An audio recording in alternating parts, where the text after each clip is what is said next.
se había criado en Nazaret.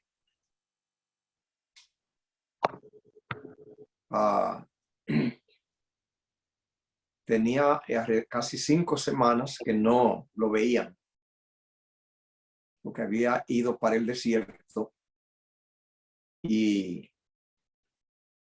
pues tenía todos esos días que no lo veían. Y entonces, de hecho, él no vino inmediatamente cuando salió desde el desierto, no vino allí. Él se quedó haciendo milagros en lugares antes de llegar allí. Y cuando él llegó otra vez a Nazaret, ya entonces había fama de él, de lo que había hecho, de milagros que ya había hecho. Eso lo dice el texto allí. Cuando él dice, y voy a leer en Lucas 4, de que él se quedó en Capernaum antes de llegar de nuevo otra vez a Nazaret. En Lucas 4 dice así, que él había estado allí, dice.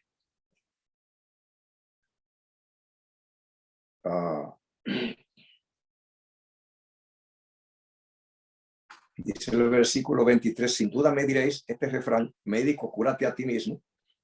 De tantas cosas que hemos oído que hiciste en Capernaum, haz también aquí en tu tierra.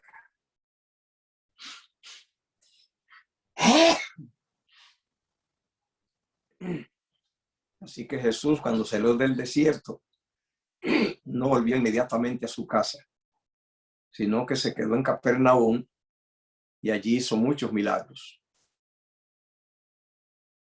Así que cuando él regresó, ya hacía varias semanas, porque él hizo ese comentario de tantas cosas que hemos oído que hiciste en Capernaum, haz también aquí en tu tierra. Así que entonces él, en Nazaret, donde se había criado, dice la Biblia, allí entonces ya volvió en esa ocasión, en la sinagoga de Nazaret. Y allí le dieron que leyera, que hiciera la lectura bíblica de ese día, que leían un texto. Y él leyó ese texto de Isaías. Isaías 61, 1 y 2.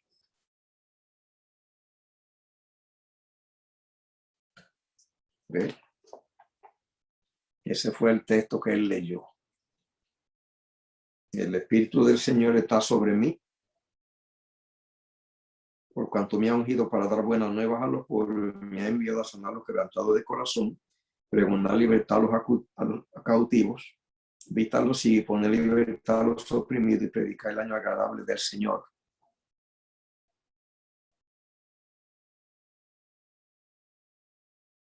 Y entonces hizo un comentario. Y dice que ese comentario eran palabras, versículo 22. Estaban maravillados de la palabra de gracia que hacían de su boca. Maravillados, dice, de la palabra que hacían de su boca. Así que allí se presentó la presencia de Dios. Y todos la sintieron como nunca antes la habían sentido. Dios allí presente cuando Jesús hablaba. El poder de su divinidad se manifestó.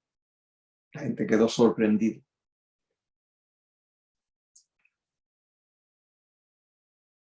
Sin embargo, Jesús no le dirigió palabras de elogio a ellos.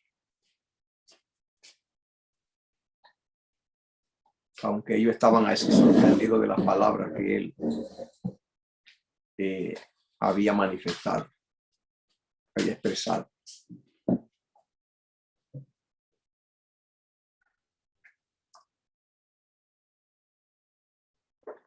Y él dijo, hoy se ha cumplido esta profecía delante de ustedes. Y entonces ellos se molestaron por el texto que él leyó. Cuando él dijo que se había cumplido esa profecía delante de ellos, delante de sus ojos, ellos se molestaron.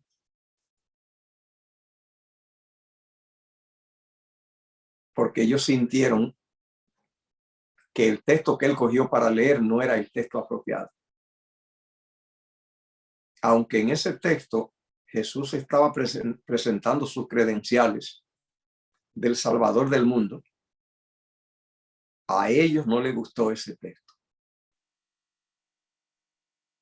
Porque ese texto a ellos no les agradó para él presentarse como el Mesías. No les agradó porque aunque allí ese texto simplemente es la mano llena de bendiciones. Fíjense cómo dice, me ha ungido para dar buenas nuevas a los pobres. Es decir, las manos repletas de bendiciones. Me ha enviado a sanar a los quebrantados de corazón. A pregonar libertad a los cautivos, vista a los ciegos, poner libertad a los oprimidos. ¿Será que hay alguna bendición más grande que esa? De que una humanidad golpeada aparezca un Salvador con las manos llenas para repartirle bendición y sanar todas esas necesidades. Pero a la gente en la sinagoga no le gustó el texto.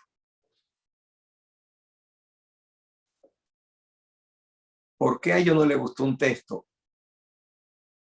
que simplemente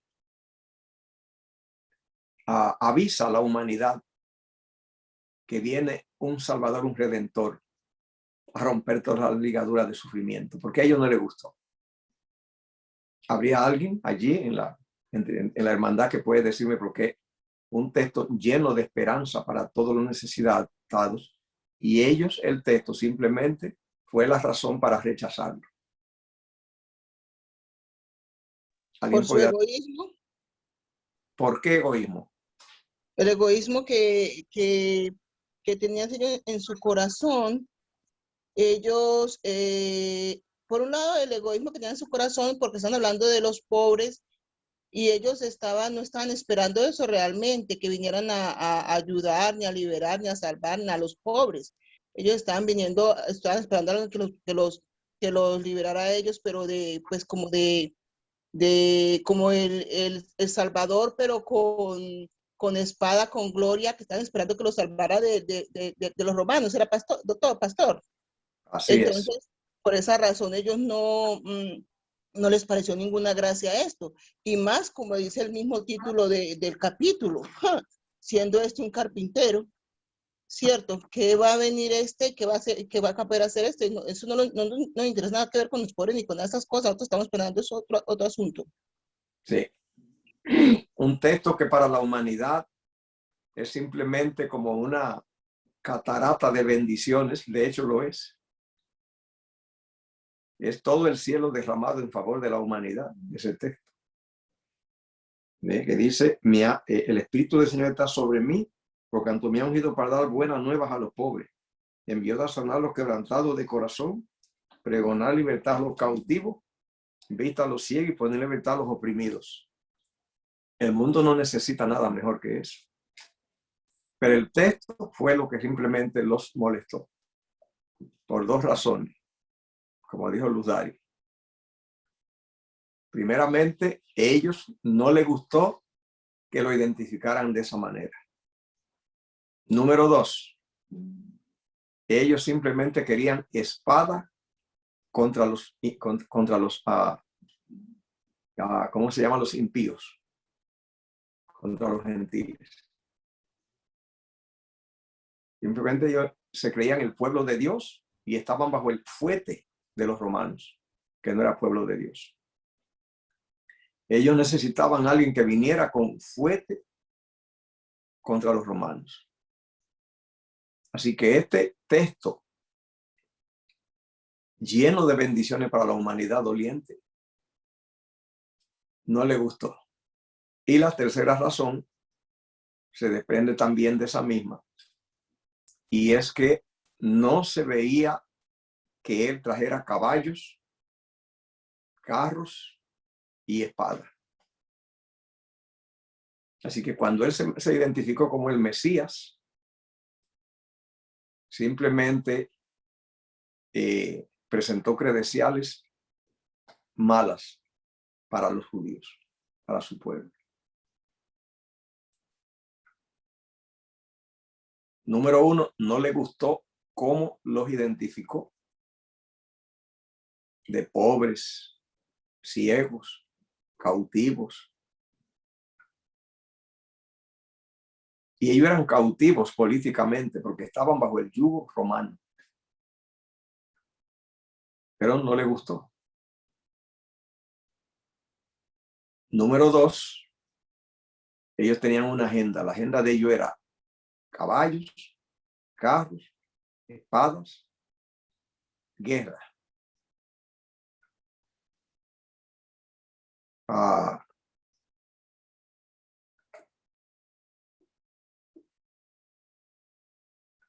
Eso es lo que pasó allí.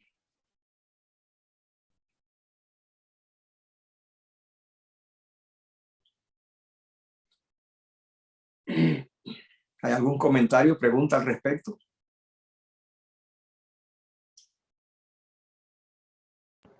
También me impresionó cuando dice que Satanás los dejó ciegos, los mantuvo atados para que ellos no pudieran recibir la palabra. Y pues básicamente el orgullo fue lo que, y la ira fue lo que gobernó la mente de ellos. Fue por eso, el asunto que ocurre es que desde el principio del mundo, a los seres humanos existe la posibilidad de que a nosotros nos ocurra lo que le pasó a los judíos, de que pasen todo los tiempos. Y es que conocemos acerca de Dios, pero nosotros le fabricamos la agenda. Nos hablan de Dios, oh sí, de una vez nosotros decimos, y eso pasa en el diario vivir. Usted ve las personas, los niños, por ejemplo, se le avisa, mira, la tía va a venir a visitarlo. Y ellos de una vez hacen la agenda. Y ellos dicen, yo quiero que mi tía me traiga esto, me traiga aquello, lo otro, y lo otro, y lo otro, y lo otro. Y la lista de cosas la hacen ellos. Así que es humano y es universal. Ellos no se han comunicado con la tía, pero ellos hacen la lista.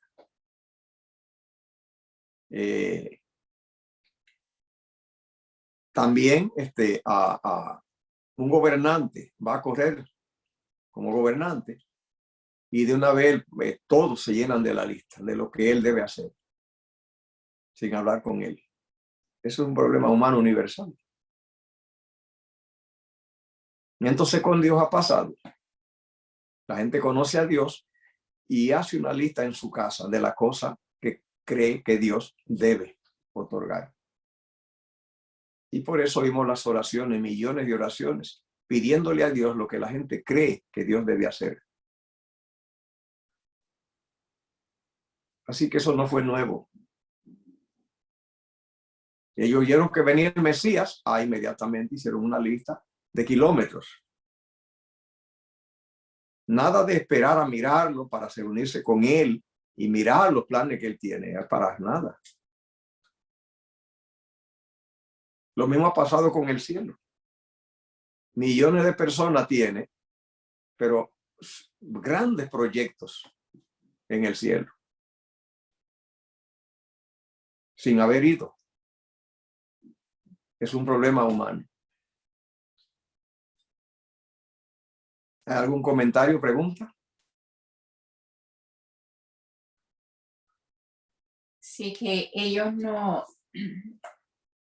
ellos no aceptaban que la vida sincera de Dios, de Jesús,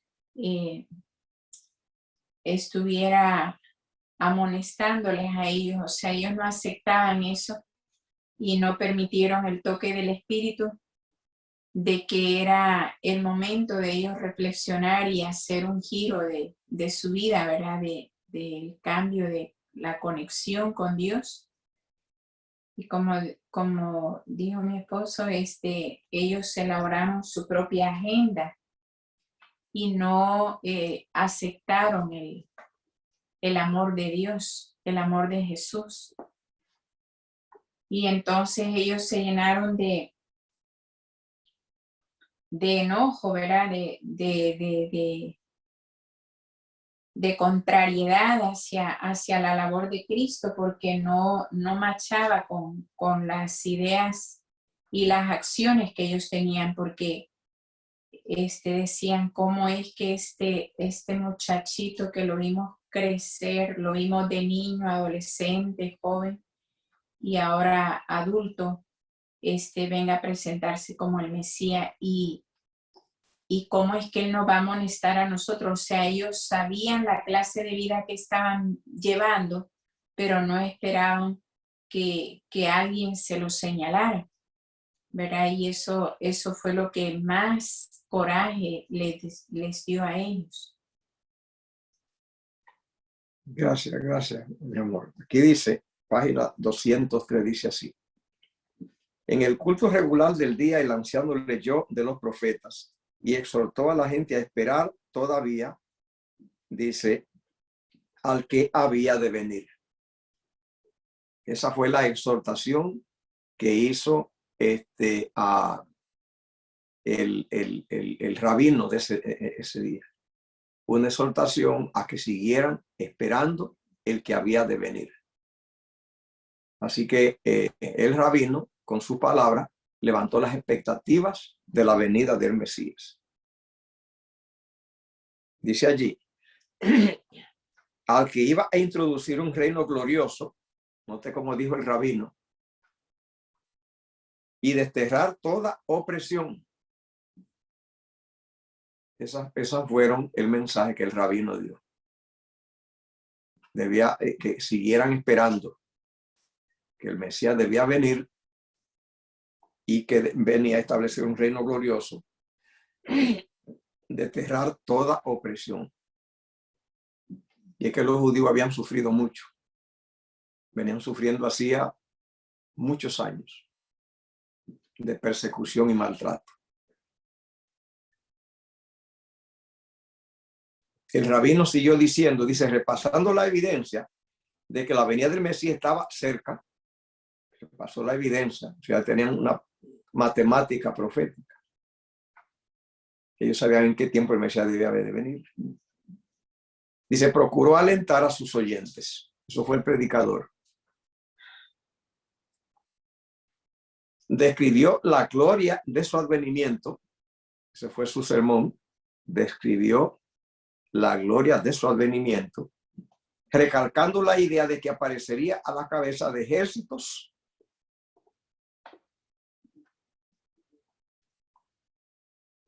recalcando la idea de que aparecería a la cabeza de ejércitos para libertar a Israel. Ejércitos. Entonces, cuando Cristo ahora habla y dice, esto se ha cumplido hoy, y ellos no ven ejército, entonces hay un chasco amargo. Porque sus sermones eran eso, por cerca de 1000 años, de ese Mesías que iba a venir con ejército.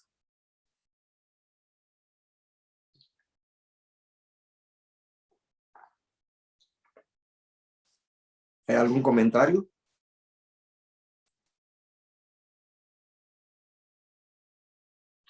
Dice, Jesús estaba delante de la gente como exponente vivo de las profecías concernientes a él mismo.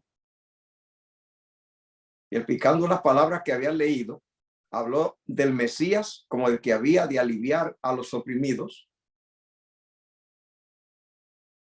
Y ellos esperaban que los oprimidos fueran libertados. Y Cristo habló de aliviarlos. Muy diferente. Libertar a los cautivos, sanar a los afligidos, devolver la vista a los ciegos y revelar al mundo la luz de la verdad. Ellos esperaban liberación del cautiverio romano y Cristo venía a dar liberación del pecado. Ellos esperaban liberación con espada. Cristo venía a libertar de la concupiscencia, de la mundanalidad, de la maldad. Y para la liberación de los romanos. Ese fue el contraste. Dice, su actitud impresionante y el maravilloso significado de su palabra conmovieron a los oyentes con un poder que nunca antes habían sentido. El flujo de la influencia divina quebrantó toda barrera. Como Moisés contemplaban al invisible. Sentían que estaban en la presencia de Dios. Mientras su corazón estaban movidos por el Espíritu Santo, respondieron con ferviente aménes y alabaron al Señor. Así que allí hubo pues un despliegue de alabanza. Lo que a ellos no les gustó que él dijo, hoy se ha cumplido esta escritura delante de vos, en vuestros oídos. Se sintieron inducidos repentinamente a pensar en sí mismos y en lo acerto de quién le dirigía las palabras. Dice, ellos israelitas, hijos de Abraham, habían sido representados como estando en servidumbre. Pero sí lo estaban. Estaban siendo, que vivían bajo el azote de los romanos. ¿Por qué se molestaron? El problema es que él no habló de matar a los invasores. Se le hablaba como de presos que debían ser liberados del poder del mal, como si habitasen en tinieblas y necesitasen luz de la verdad. Ellos no querían esas ofertas, porque no hablaba de matar a los enemigos. Su orgullo se ofendió y sus celos se despertaron. Las palabras de Jesús indicaban que la obra que iba a hacer en su favor era completamente diferente de lo que ellos deseaban. Ellos querían matanza de los enemigos, o sea, la liberación. Entonces miraron y dijeron, bueno, ¿y él podrá traer esas cosas? ¿Quién es este Jesús? Preguntaron. El que le había arrogado la gloria del Mesías, era hijo de un carpintero y había trabajado en sus oficios como con José su padre, con su padre José. Y habían visto subiendo y bajando trabajosamente por la colina, conocían a sus hermanos y hermanas y su vida de sufrimiento.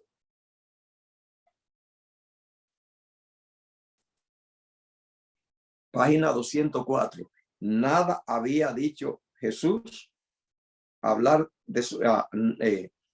dicho Jesús acerca de librarlo de los romanos. Ese fue el problema.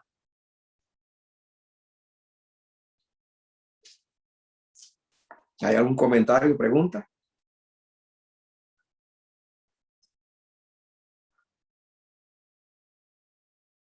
Dice, habían oído hablar de sus milagros y esperaban que su poder se ejerciese en beneficio de ellos, pero no habían visto indicaciones de semejante propósito.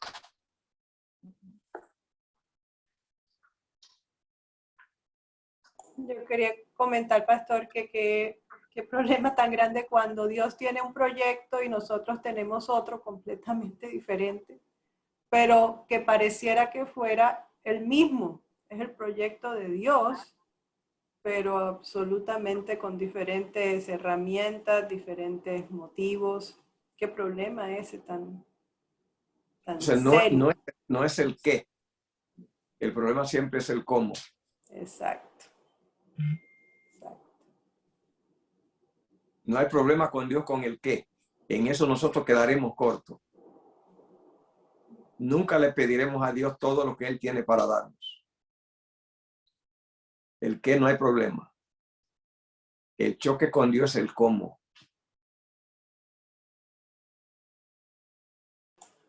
Exactamente, porque el Señor quería liberarlos de esclavitud y de los romanos y de todo, pero... Y lo hizo. Sí. Y lo hizo. El evangelio simplemente tuvo poder para conquistar al imperio romano en el tiempo de Constantino. Lo que pasa es que la iglesia se dejó embaucar por la mundanalidad, pero allí la iglesia simplemente derrotó al imperio romano.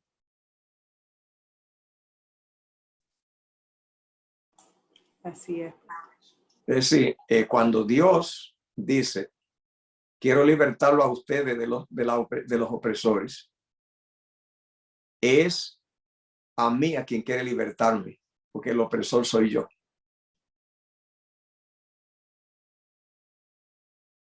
En el plan divino, el que sufre es el causante del problema.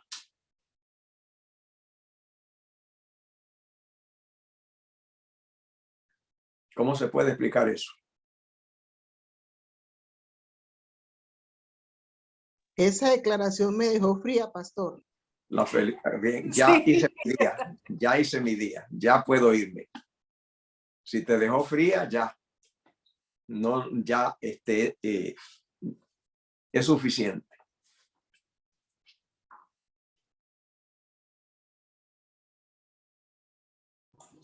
¿Podría ahondar un poquito en ella? Bueno, le faltaba ese poquito. Ese fue el tic. Ya terminaron. Por ejemplo, Graduaron. no, suma cum laude. El causante de la muerte de Lázaro fue Lázaro.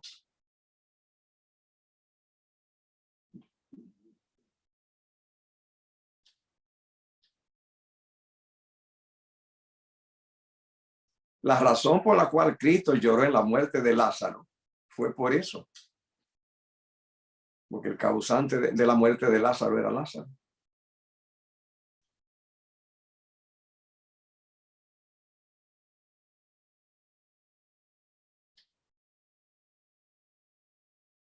Déjame decirlo de esta manera, y es muy fácil esto. Lo de Dios es tan complejo y difícil. El problema es que es demasiado fácil.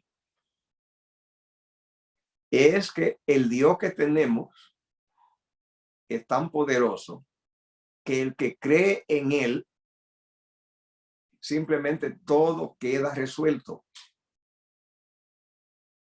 La razón por la cual Israel estaba bajo el fuete romano, el azote romano, no era por la agresividad o mala fe de los romanos, sino que el Dios que los judíos tenían, simplemente ese Dios tenía poder para libertarlos a ellos de los romanos, de todos los paganos. Es decir, la maldad en el corazón humano es la causante del sufrimiento y del dolor en el individuo. Nuestras maldades, dice Isaías, son las que nos tienen llorando y sufriendo. El problema de Cristo allí ese día fue, allí está el texto, de eso que estamos hablando, es que ellos creían que eran los romanos, la gente mala que le causaba los problemas. Y quien causaba los problemas eran ellos por dos razones. Primeramente, porque el Dios que ellos tenían no era necesario que ellos fueran esclavos con un Dios como ese. Tenía poder para que ellos, lo que ellos querían que el Mesías trajera. Por eso dije, no es el qué, es el cómo. Lo que ellos querían que el Mesías trajera, el Mesías lo trajo.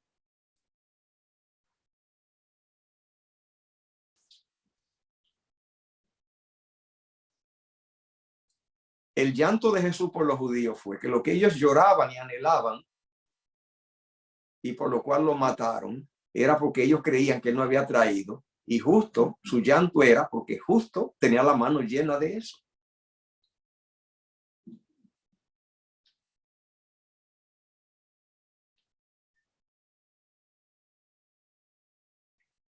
el opresor de Israel no eran los romanos. El opresor de Israel era el corazón de ellos. El ellos cultivar el pecado y el mal en su corazón y el egoísmo y la maldad era lo que impedía que la mano llena de bendiciones de Dios no hiciera su obra sobre ellos. Eso es lo que estamos estudiando hoy. Ese es el estudio de hoy.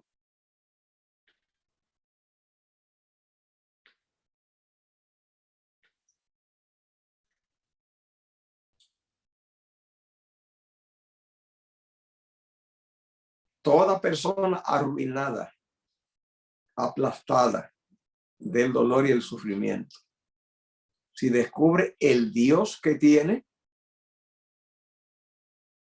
entonces ya entendemos lo que dijo Isaías 40, que lo leímos en una ocasión,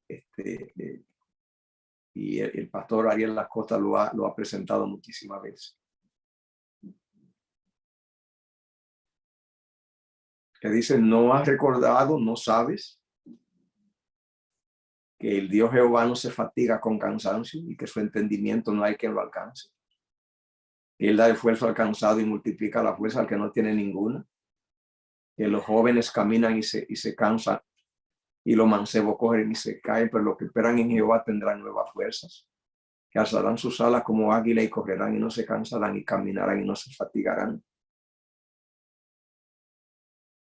Yo no estoy diciendo nada nuevo, estoy solo repitiendo el mensaje que predicamos todos los días. Que el llanto de Dios con la humanidad es que el que está agobiado no ha tocado las puertas del poder. Se la toca y se abren y viene una catarata y se lo lleva de paro. Igual que una presa cuando se rompe, de tantas bendiciones. Y que el reclamo de Dios en toda la Biblia es que no tocan la puerta para recibir bendiciones.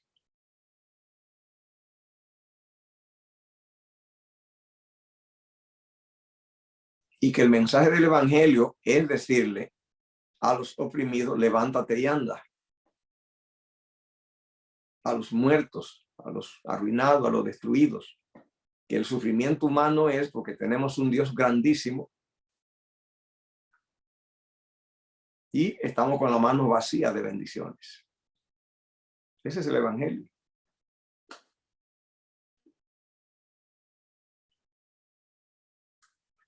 Entonces, si te deja fría eso, Dari, entonces te felicito.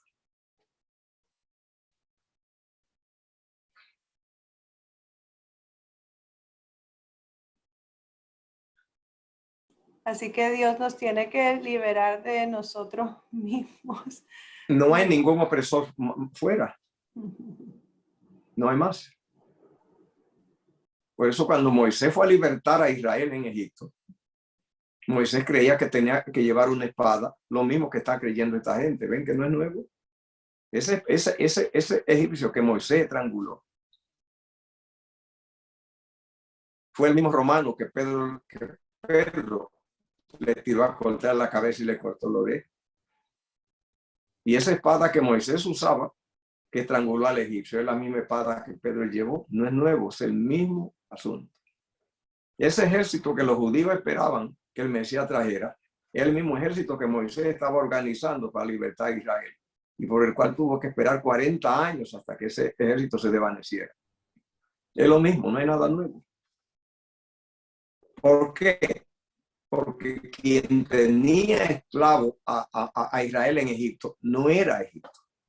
Por eso Moisés no tuvo que atacar a nadie allí, lo que tuvo que desbaratar dioses.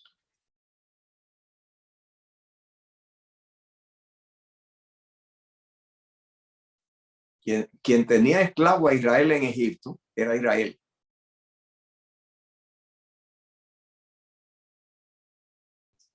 Que se llenó de los dioses. Y Moisés, ¿para qué espada? No, lo que tenía que desbaratar dioses.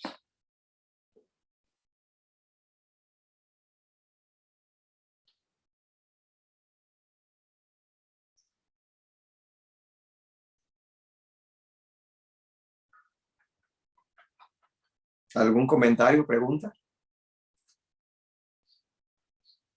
No, aquí en el capítulo dice que ellos tuvieron la oportunidad en ese día de recibir la revelación del Espíritu Santo, de que la oportunidad de oro que ellos estaban esperando estaba hecha una realidad allí, pero al rechazarla dice que Satanás tomó el control de su vida, de enceguecer más su vista espiritual, porque, ¿verdad? Quedaron totalmente alejados cada día más del amor de Dios, porque no lo quisieron aceptar. Usted sabe que el problema que le pasó a Cristo allí, ese problema pasa todos los días. Y hoy ese problema está, pero a un nivel, pero serio, serio, serio, serio hoy.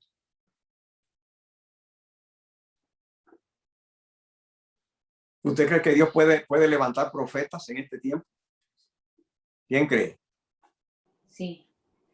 Yo también creo. Yo creo que sí. Claro. No puede. ¿Sabían? ¿Por qué no? ¿Sabe por qué no puede? Porque si te levanta a ti, si levanta de profetiza a Luz Dari, yo en segundo me doy cuenta si es Dios que está hablando y no tengo problema. Pero hay mucha gente que va a decir que Luz Dari no, y tiene una lista larga de razones por lo cual Luz Dari no debe ser profetiza. Le menciona la nacionalidad, le mencionan la preparación académica, le mencionan el tipo de carro. Cualquier cosa se vale. Yo sé lo que le estoy diciendo.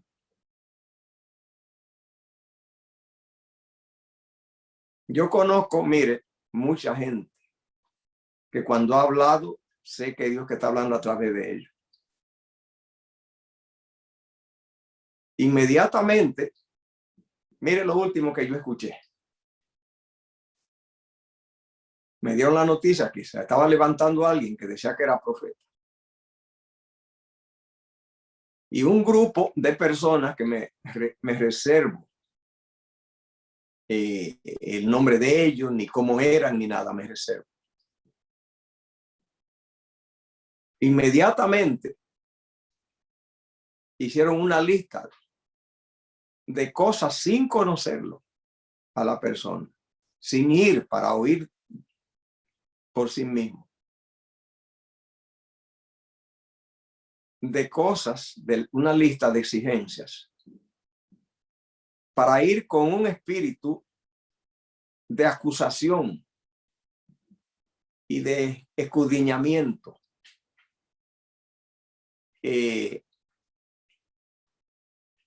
Probando que no era profeta, que no era enviado de Dios. De hecho, uno decía, lo oí que dijo tal palabra y me di cuenta por esa palabra de una vez que no concuerda con esto y lo otro. O sea, que inmediatamente se llena de prejuicio la gente. Y la idea de que ese individuo sea de carne y hueso ya molesta.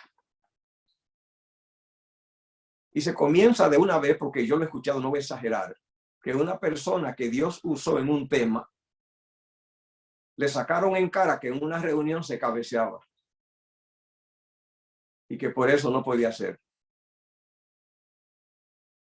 Y a otro le sacaron en cara que no se había amarrado los cordones de los pantalones, de los zapatos. A otro le sacaron en cara que no había estudiado lo suficiente. A otro, a través del cual Dios se manifestó, le sacaron en cara que era muy nuevo en la iglesia.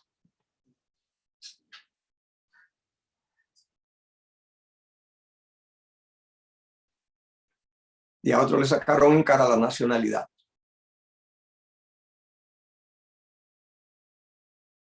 Y todo eso pasó con Cristo.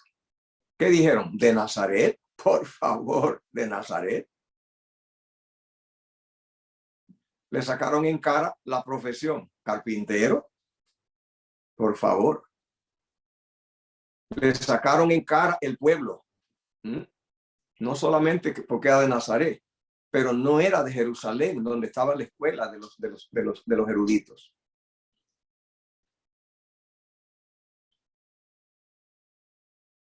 Pero eso no fue con él solo, eso pasa en toda la historia. Y ya yo lo he visto mucho.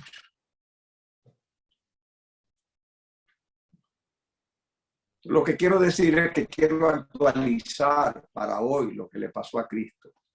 Sobre todo para que usted que está oyendo esto, que ya me recuerde cuando pase algo, para que usted evite caer en la trampa de prejuicio. Que cuando usted oiga que alguien está diciendo y que dijeron que alguien tiene mucho poder o que está hablando palabra y que creen que es profeta, número uno, primero ore usted para que Dios sea quien le hable y le diga. Y dos, no vaya con lista de defectos de si la persona es muy vieja o muy joven, o por la raza o el país, o por la carrera, si estudió, ni por el tipo de ropa. No use eso. Pregúntele a Dios. Recuerde bien que en Israel, cuando iban a tomar a Jericó, la mujer que le predicó a los espías era ramera.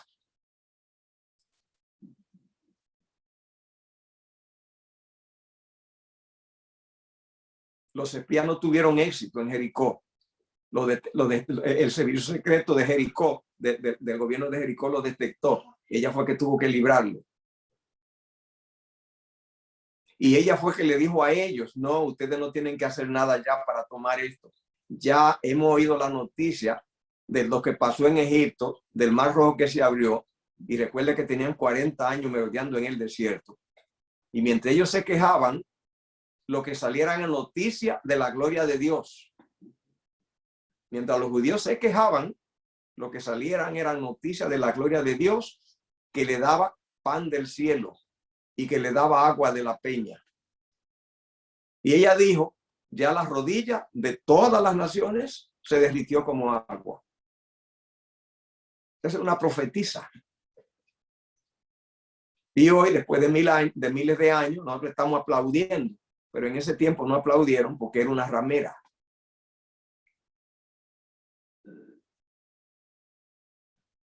¿Por qué Simón, el leproso que Jesús sanó, llegó a la conclusión que Jesús no era profeta?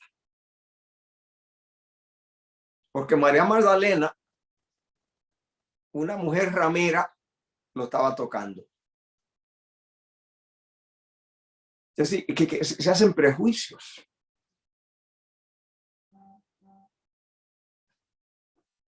¿Hay algún comentario al respecto?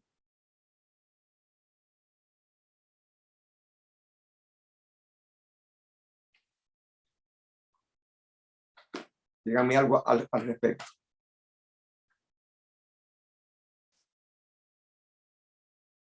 Yo lo que quiero es simplemente actualizar el incidente de Jesús, que no solamente estudiemos historia, que repasemos todos los problemas que hubo, los prejuicios que Jesús tuvo, y entendamos que estamos estudiando no solo para saber historia milenaria, sino para que nosotros entendamos cómo funciona Dios y cómo opera Satanás. ¿Algún comentario?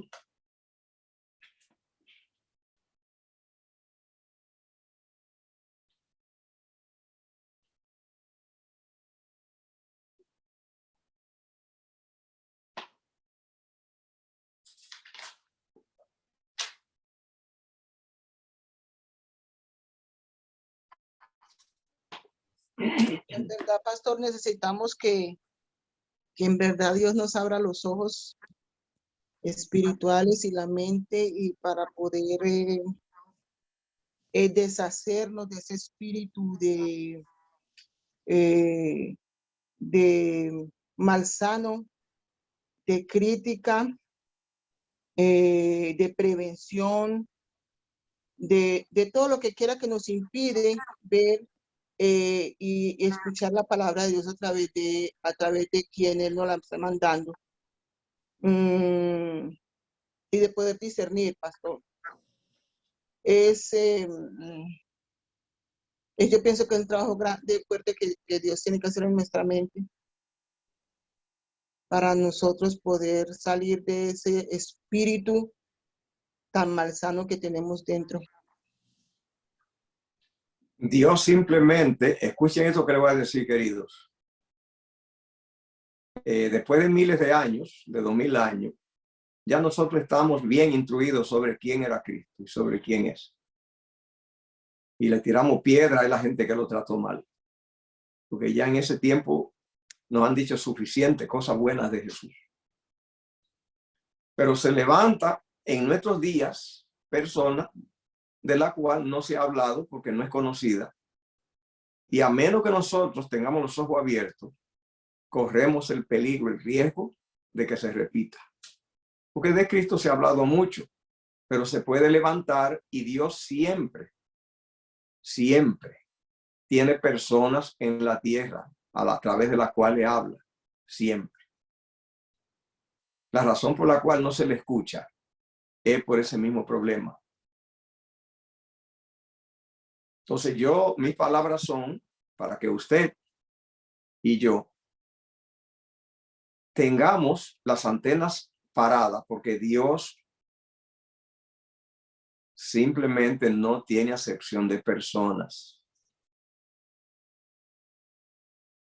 Y Dios simplemente puede hablar a través de cualquiera, querido, porque el problema que pasa es que nosotros tenemos jerarquías de personas aquí en la tierra, pedestales de personas que son brillantes, famosas, grandes, conocidas, buenas. Pero Dios no. No sé si me hice entender. Dios no. Dios simplemente nos ve como pecadores a todos, pero nosotros no nos vemos así. Por lo tanto, Dios simplemente aprovecha que haya un corazón receptivo y por allí Él actúa. No sé si ustedes sabían que antes de que Elena de White surgiera, Elena de White es la tercera persona que Dios tuvo que llamar para ese ministerio. Usted indague, si usted quiere información, yo le doy. Que a quien Dios primero llamó,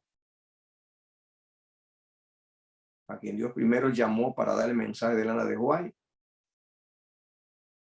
fue, escuche bien, en el tiempo de la esclavitud, que estaba muy fresca. Estamos hablando es de 1844. Ahí fue que comenzó el mensaje. Ahí estaba Miller predicando de 1840. En 1846, por allí, Dios llamó a alguien que continuara el mensaje y que tuviera más luz que Miller. Porque Miller no tuvo toda la luz, que tuviera más luz. Entonces el mensaje que tenemos los adventistas hoy.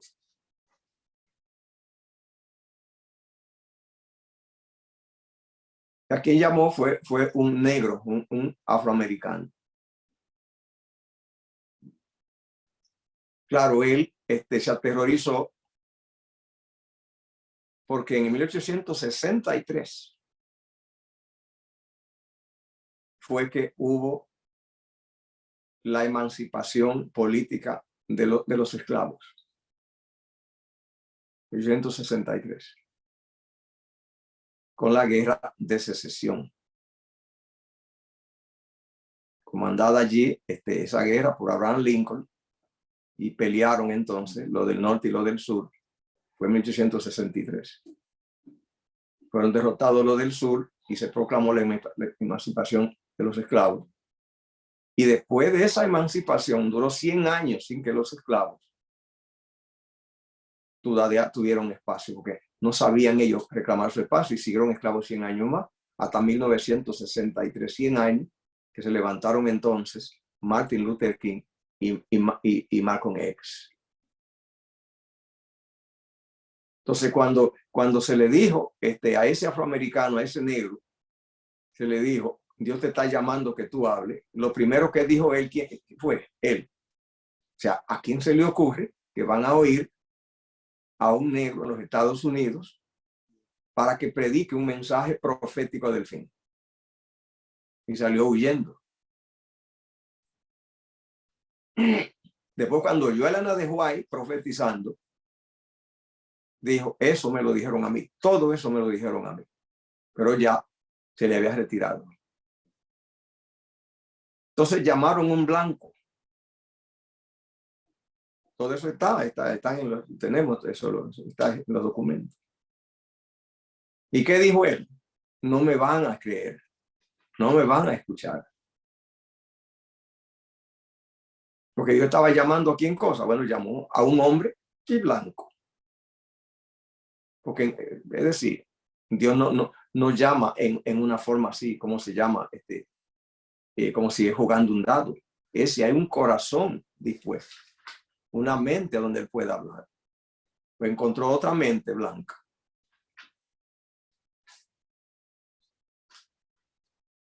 Y cuando él asistió a una reunión de Elena de White, quedó aterrorizado porque dijo, eso me lo dieron a mí, y el Espíritu le dijo que él ya había sido rechazado, y salió aterrorizado en la oscuridad y se fue. Y llamó ¿a quién? A una persona que no cualificaba. ¿Por qué? Porque era mujer en ese tiempo. ¿Cuánto se luchó de ahí en adelante que la mujer tuviera espacio en la ciudad norteamericana?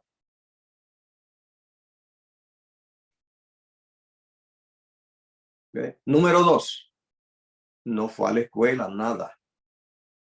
Y 3, le habían dado una pedrada. ¿Me entiende? Y, o sea, le habían dado un golpe y no había ido a la escuela, no había pasado examen. Y además, la edad. No había condiciones, 16 años.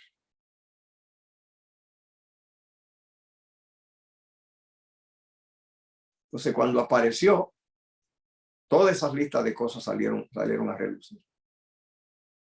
¿Cuántas décadas pasaron hasta que fuera agrupándose, creciendo la idea de que ella, afortunadamente escribió, yo le dio el don de que pudiera plasmar todo en letra, escribió 100,000 páginas a mano, y entonces hoy se pueden revisar, y se han revisado, y es un testimonio que está allí, porque escribió, y que también habló muchos años, tuvo muchos años, hasta que pasaron generaciones. Ella profetizó el número profético de Dios, profetizó 70 años.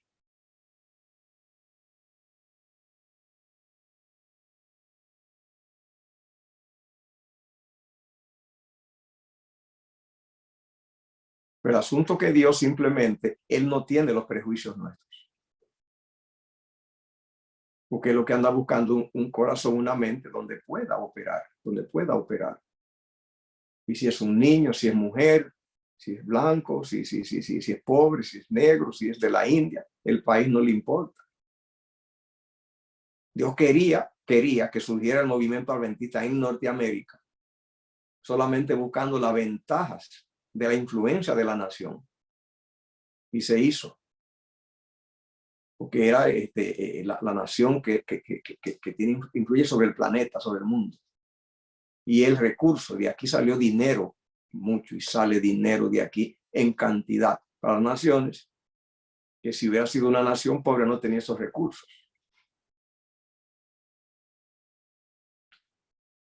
Pero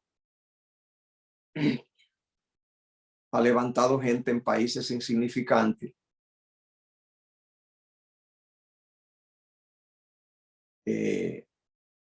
Porque Dios no hace acepción de personas, porque Dios no tiene los prejuicios nuestros. Entonces le menciono eso para que tengamos cuidado, porque está a la vuelta de la esquina, que vendrán circunstancias difíciles en el mundo, difíciles. Y entonces le acompañará a eso la manifestación del Espíritu Santo en un nivel que no se ha visto nunca. Y los prejuicios allí no convienen, porque le va a hablar a ancianitos, ancianitas, niños, jóvenes, pobres, ricos,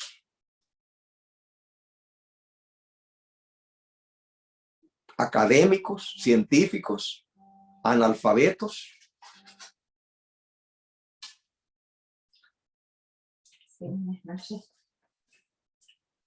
Debemos estar preparados para eso. ¿Hay algún comentario o pregunta al respecto? Sí, podemos hablar. Sí, pastor. La razón de los prejuicios, me llama la atención aquí lo que ella escribe, ¿verdad?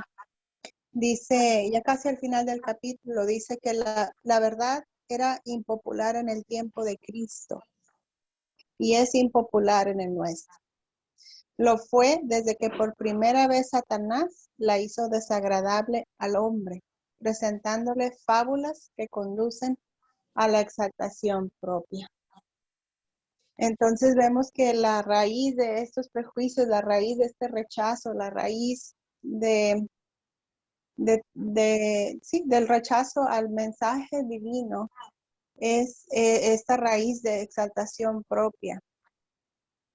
Y dice más adelantito, dice que los judíos se preguntaban, si es lo que dice ser, ¿por qué es tan modesto? Si prescinde de la fuerza de las armas, ¿qué va a ser de nosotros como nación? Entonces vemos aquí el orgullo nacional, el amor a las riquezas, la exaltación propia, como no hay mejor palabra que eso, como la raíz de todos esos prejuicios y nuestra enemistad contra la verdad. Y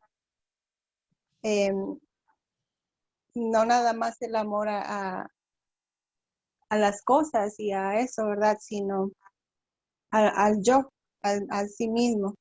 El presentarnos a este Jesús sin armas y sin otro plan. Y volvemos, ¿verdad? Este es un tema que veo que siempre es recurrente en cada reflexión, porque creo que es el tema que el Señor quiere que entendamos en este tiempo, que estamos esperando a ese mismo Mesías de hace 2000 años que venía a vencer tropas romanas. Es lo mismo que se espera hoy en día, ese Mesías, ese profeta o ese, ¿verdad? Que venga a poner las cosas en orden y las cosas en su lugar y exaltar a los que pensamos ser buenos, ¿verdad? Entonces, solamente ese comentario, la raíz de ese rechazo, la raíz de ese prejuicio. Gracias, Lili, y gracias a todos los comentarios. Escuche bien. En todo grupo cristiano y en todo grupo religioso habrá gente que quiere que Dios tenga preferencia con ellos y le disputa el derecho de poseer a Dios. Los grupos religiosos se lo disputa a los otros grupos. Y hay la tentación de que cada grupo religioso quisiera que Dios tuviera preferencia con ellos. Preferencias favorables y que tuviera preferencia desfavorables con los vecinos. Y quisieran que el movimiento o el proyecto que tienen llegara a las nubes para que se convierta en un proyecto referente mundial, con un ingrediente de fama y de impresionar al mundo y de ocupar espacios. Hay que evitar eso y no permitir que eso llegue nunca al corazón. Saber que simplemente el Dios que tenemos, en el cual confiamos, ya no somos como los judíos. Debemos superar eso de seguir esperando al matador y destructor de los malos. Porque si seguimos con eso, vamos a seguir igual que los judíos. ¿Qué diferencia hay entre la expectativa de los judíos de un Mesías que venga con espada con la expectativa del Mesías que viene a destruir a los impíos? Tiene que entender que no hay ninguna diferencia. Y ese anhelo de que el mal pase pronto, que Dios aparezca para que pulverice a los malos.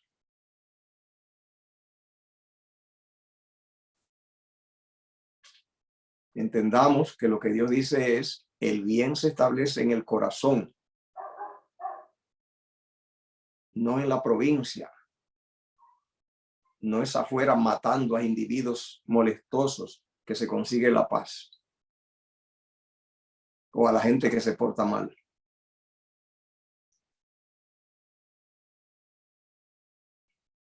El reino de los cielos se establece en el corazón, no en la provincia.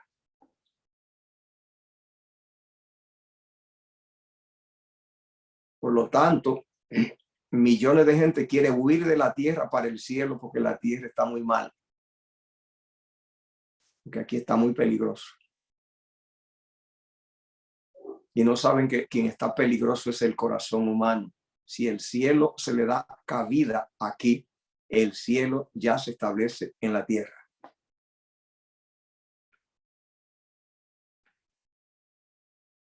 Por eso, mientras los judíos creían que a quien había que matar era al vecino malo opresor,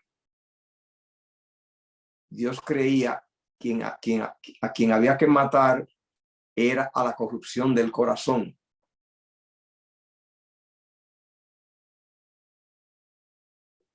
El que camina con Dios no tiene enemigo ni opresores. Por eso ellos querían el establecimiento del reino de Dios en la nación.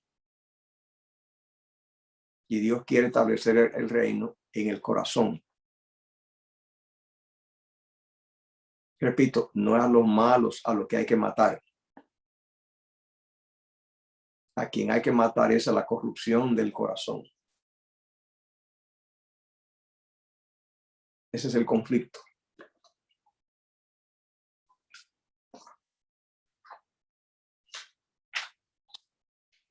Voy a leer aquí que dice, página 209. Cuando el prejuicio egoísta había oscurecido su entendimiento, no podían armonizar el poder de las convincentes palabras de Cristo con la humildad de su vida. No apreciaban el hecho de que la verdadera grandeza no necesita ostentación externa. La pobreza de ese hombre parecía completamente opuesta a su acierto de ser el Mesías. Se preguntaban si es lo que dice ser, ¿por qué es tan modesto? Si pretendía de las fuerzas de las armas, si prescindía de la fuerza de las armas, ¿qué sería de nuestra nación? Se cree que todo se pone en orden si se mata a los malos. ¿Cómo se lograría que el poder y la gloria tanto tiempo esperados convirtiesen a las naciones en súbditos de la ciudad de los judíos? ¿No habían enseñado los sacerdotes que Israel debía gobernar sobre toda la tierra?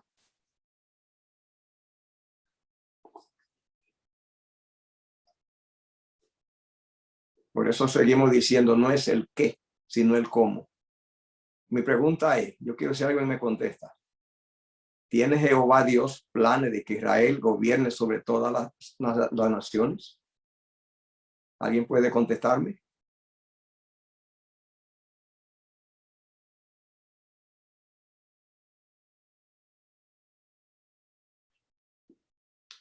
Me gustaría si alguien me contesta. No tenga miedo de acertar o no. ¿Tiene Dios planes que Israel reine sobre todas las naciones?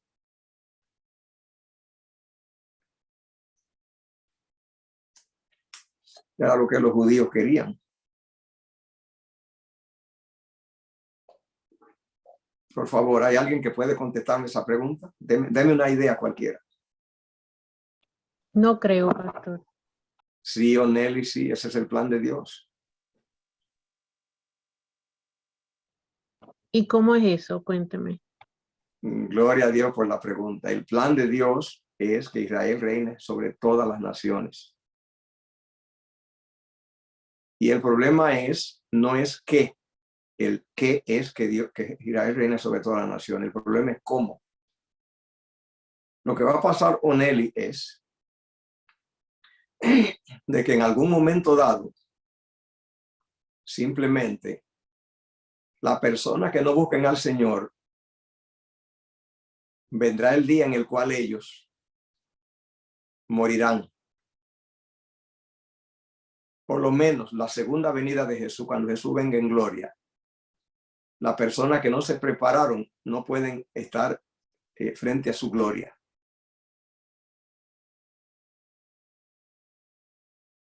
Cuando Cristo venga, millones de personas que han muerto, que no buscaron al Señor, cuando Jesús venga en su segunda venida, no los resucitará, porque ellos le toca en otra ocasión. Y los que estén vivos, que no buscan al Señor, morirán. No porque Dios tiene ningún plan contra ellos, sino porque simplemente la santidad de ellos, la santidad de Dios, le afecta a ellos y ellos caen muertos.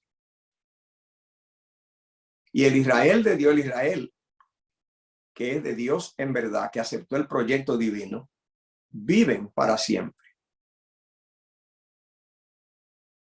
Y todas las naciones que no buscaron el favor de Dios, que no aceptaron el proyecto divino, todas morirán. Porque quien da la vida eterna es Cristo. Y el que no la busque, pues, morirá. Y quien se va a quedar con todas las riquezas y con todo el espacio y reinando para siempre sobre todos. Ese es el Israel de Dios. Esa es la meta de Dios. Así que lo que los judíos querían es el plan divino. El problema era cómo. Que ellos creían que era matando a los malos y Cristo cree que es santificándose y evangelizándolo a ellos. El problema es cómo. Los malos perecerán, los hijos de Dios vivirán para siempre. Eso no admite discusión.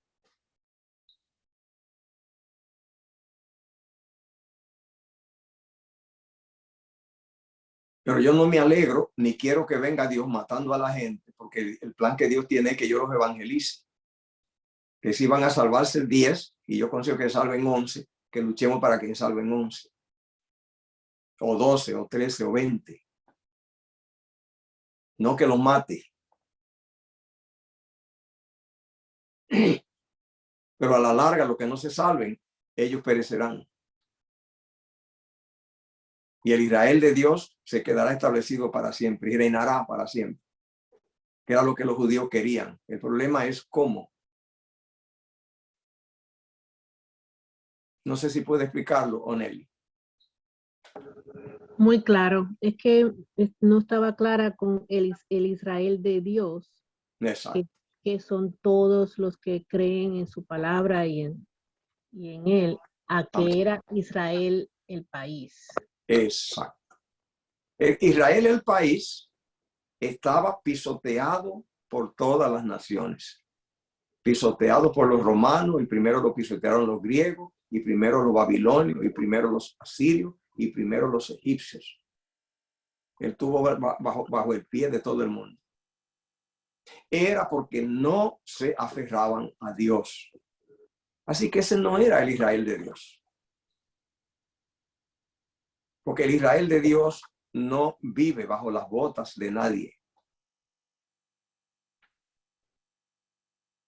Lo que ellos creían de que el Israel de Dios no debía estar subyugado tenía razón.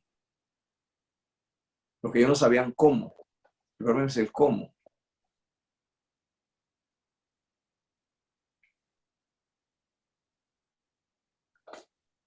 ¿Algún comentario, pregunta? Gracias por la aclaración. Sí. En la Biblia, el Israel de Dios es el Israel que acepta a Cristo. El Mesías vino para eso, para recoger a los hijos de Dios. Voy a poner esta ilustración, una ilustración que yo sé que tú no estás muy relacionada con ella, pero que yo la voy a explicar. Donde cortan metales y bregan con muchos metales, como el hierro y muchos metales, donde trabajan, hacen trabajo de metal, trabajo de hierro. Allí tienen sierra y cortan mucho hierro y cortan otros metales porque hacen trabajo en metales. Y se llena el suelo de partículas. De partículas allí porque hacen trabajo de metales con madera y hay también partículas de madera, serrín de madera y hay basura. Entonces ellos buscan una manera de ellos recoger la partícula de metal, porque eso vale dinero. Recogen toda la basura de metal, la funden y lo venden. ¿Cómo recogen ellos la partícula de hierro? Buscan un imán. Y en vez de durar allí horas o con microscopio buscando a ver si esta partícula es de qué, se ahorran eso y pasan un imán allí. Una piedra de imán. Y todas las partículas de hierro, toditas salen de donde están y hacen un paquete y se pegan y eso pasa en un minuto. Y la partícula de otro metal y la partícula de tierra y la partícula de basura y la partícula de madera no se pegan porque el imán solo atrae el hierro. Así también Jesús vino a recoger con el imán del Espíritu al Israel de Dios. No son lo que sean de la raza genética, de sangre terrenal, sino lo que son del Espíritu. Cristo vino a reunir a Israel en torno de sí. Los reunió primeramente en el Espíritu y los reunirá en su venida. Y ellos reinarán por los siglos de los siglos.